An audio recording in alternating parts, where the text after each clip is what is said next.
Okay, so this is how we set up a Paiste stand.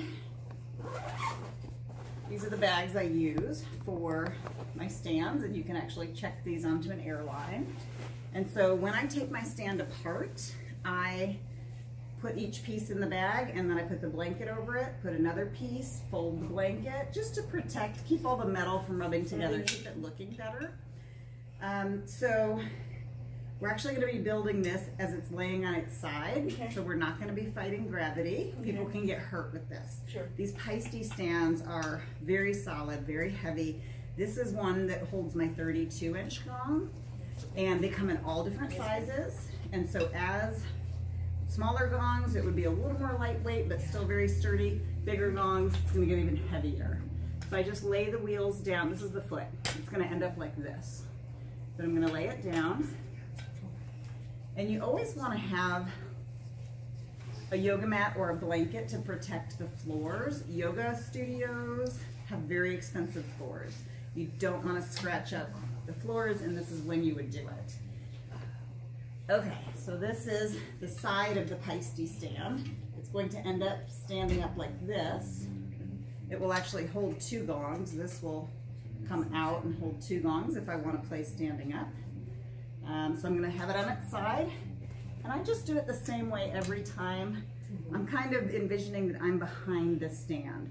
So the wing nuts are pointing towards me. I'm going to put the foot into the side, and then I'm going to tighten that bottom wing nut. This one's already tight. You want to keep that tight. Otherwise, when you're moving it around, this rod will telescope out and hit the top of your foot. I speak from experience. Does not feel good. So again, because I put it away as I took it apart, the very next piece I need is right there. So there's 2 bars that are identical. They've both got hooks on them. So the hooks are going to be pointing down towards the feet, because that's where the gong is going to hang, right? The hooks down towards the feet, and again, the wing nuts towards me. And if you just do it the same time, same way every time, you know, after a dozen times of doing it, you won't have to think about it. But at first, it's tricky, so we'll have a video for you to refer to. So again, hooks towards the feet, and the wing nuts are pointing towards me. There we go.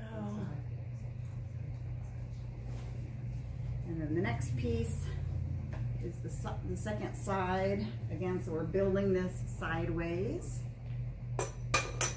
They kind of got to go in at the same time so they're level. Okay.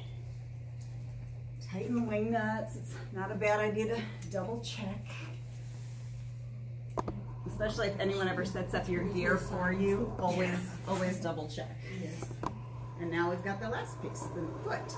Now on the feet, this one has got wheels, and like I said, it'll hold 2 gongs if I want it to. There's another version that has no wheels, and it has this bar but with no hooks. I recommend just getting the wheels are great. You can roll it all around with the gongs on and everything. And the wheels, one of them has a brake and one of them does not. So I try to just vary. So on this one, the brake is here towards me, so I'm gonna alternate and put the brake on that side. I just feel like it gives it a little extra stability. Okay. Now this is together.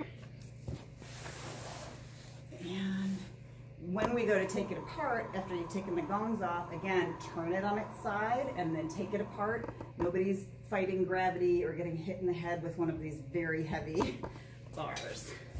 So then we just turn it like this.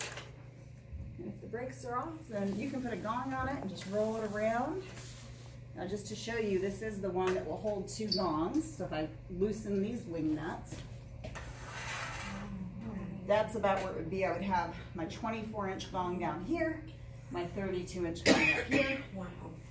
But I'm going to be sitting as I play today, so I'm going to remember to tighten those up.